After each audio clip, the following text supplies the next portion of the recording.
ई देखै छ बौआ के फुफा छिए। अच्छा के माने छ इनका फुफा? हाथ उठावा ता ना बौआ के मौसा छिए की हो। एक बार हाथ उठा के बोलो। आपके लिए मैं कहना चाहूंगा हम दोनों का जोड़ी ठीक है मस्त नहीं छे। देखो हमरा एने सुनो सुनो न बतबे छियो। कहा ना बीते हुए वक्त को शब्द सती कहते हैं और जो पति के लिए जान दे दे उसे सावित्री कहते हैं। बीते हुए वक्त को शब्द सती कहते हैं और जो पति के लिए जान दे दे उसे सावित्री कहते हैं।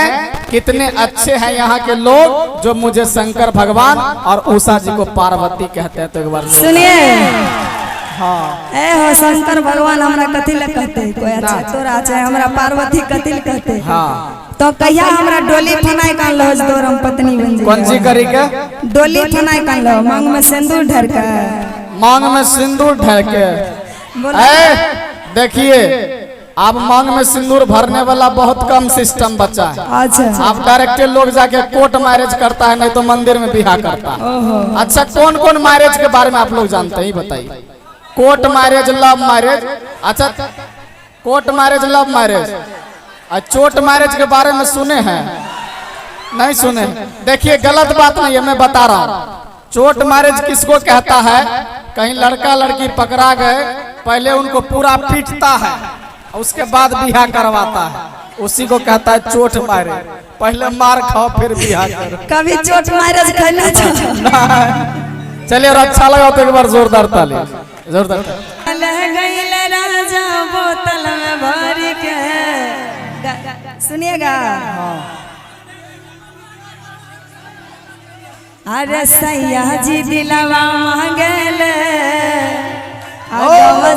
बिछाई के है बाबा के छे ना। हाँ बाबा खातिर घर में रहो या पहाड़ों में, घर में रहो या पहाड़ों में, अब बूढ़े बाबा भी लगे हैं अपने अपने जुगाड़ों में। चले बाबा के लिए कहना चाहेंगे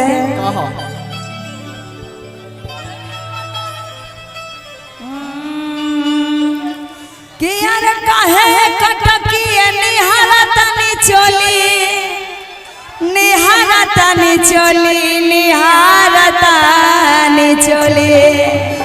ओ ए हो बाबा हो। अच्छा ए हो बाबा ए बाबा हो मन हो खेत बोली, बाबा हो मन हो खेत बोले नहीं तरवा खाई बड़ा दास वाला गले। कहे कटकी निहारा तने चले, निहारा तने चले, निहारा तने चले। ए बाबा हो ए हो बाबा ए बाबा हो मन खेत बोले नहीं तरवा खाए बड़ा दास वाला गले। ए बाबा हो मन हो खेत बोले नहीं तरवा खाए बड़ा दास वाला चले।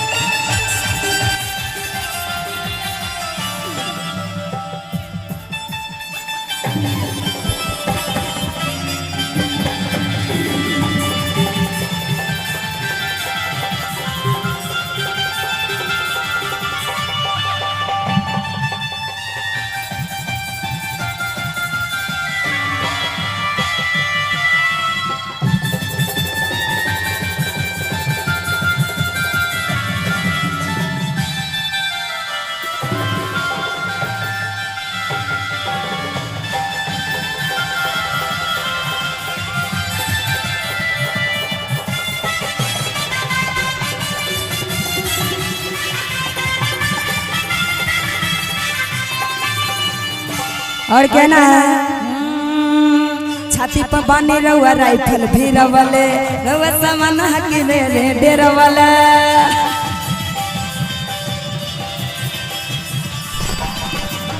छाती छाती पर बानी रउआ राइफल भिरवले झूठो मूठो के हमके बानी डेरवले